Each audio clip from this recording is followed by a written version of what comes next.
La tattica di Donald Trump è di inondare gli avversari con una raffica continua di decisioni shock è una strategia ormai ben collaudata che mira a disorientare l'opposizione e i media, impedendo loro di concentrarsi su un singolo suo provvedimento. Questo metodo è stato definito dalla stessa squadra trumpiana flood the zone, inondare il campo, cioè continuare ad annunciare in rapida successione una serie di decisioni o dichiarazioni altamente controverse, costringendo i critici a inseguire continuamente nuove crisi senza il tempo di analizzarne nessuna in profondità. Trump sfrutta questa tecnica per creare un ambiente caotico in cui l'opposizione, ma anche i maggiori media, faticano a mantenere il focus e intanto il pubblico resta disorientato. Così, se un provvedimento preso da Trump genera scalpore, ecco che il presidente ne annuncia subito un altro, ancora più divisivo, spostando l'attenzione e lasciando irrisolte le contestazioni precedenti.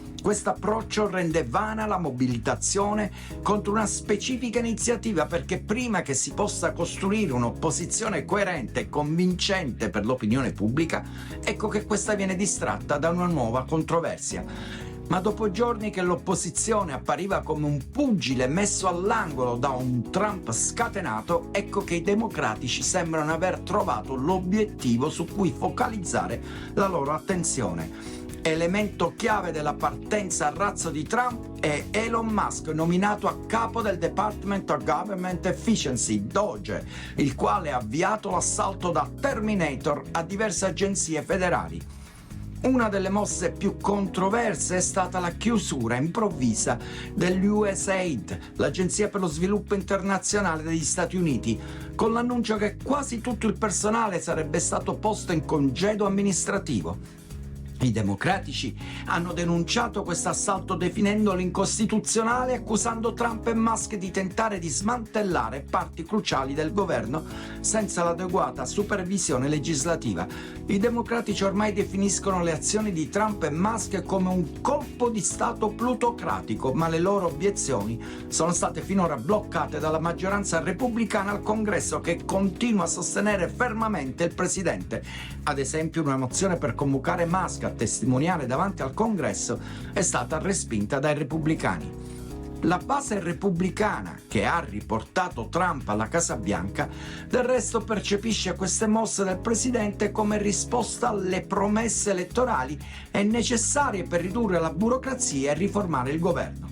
I sostenitori di Trump vedono certe politiche affatto incostituzionali, ma come passi decisivi verso la promozione degli interessi nazionali in linea con i principi dell'America First. I repubblicani descrivono le politiche del presidente Trump di buon senso, cioè come un ritorno a soluzioni semplici e pratiche che riflettono, secondo loro, i valori della maggioranza degli americani,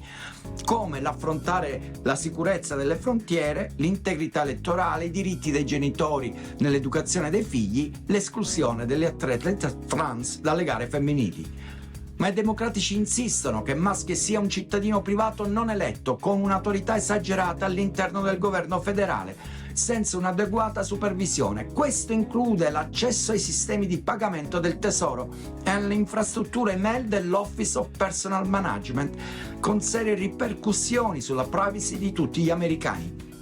I senatori democratici non demordono e hanno chiesto un incontro con il ministro del Tesoro, Scott Bessent, per fare chiarezza al più presto possibile sulla vicenda dell'accesso da parte del Doge di Elon Musk ai sistemi di pagamento riservati del suo ministero. Ma mantenere il focus sul pericolo principale rappresentato dall'azione di Musk resta sempre più difficile per i democratici. Come ha detto il senatore Chris Murphy, democratico del Connecticut, Trump nell'incredibile proposta sul futuro di Gaza in mano agli Stati Uniti, o come aveva già fatto con i dazi per Canada e Messico, raggiunge la massima distrazione mediatica di massa da quello che invece dovrebbe continuare a restare la notizia chiave, il presunto colpo di Stato che Elon Musk sta portando avanti con l'autorizzazione di Trump e scavalcando il Congresso. Così, mentre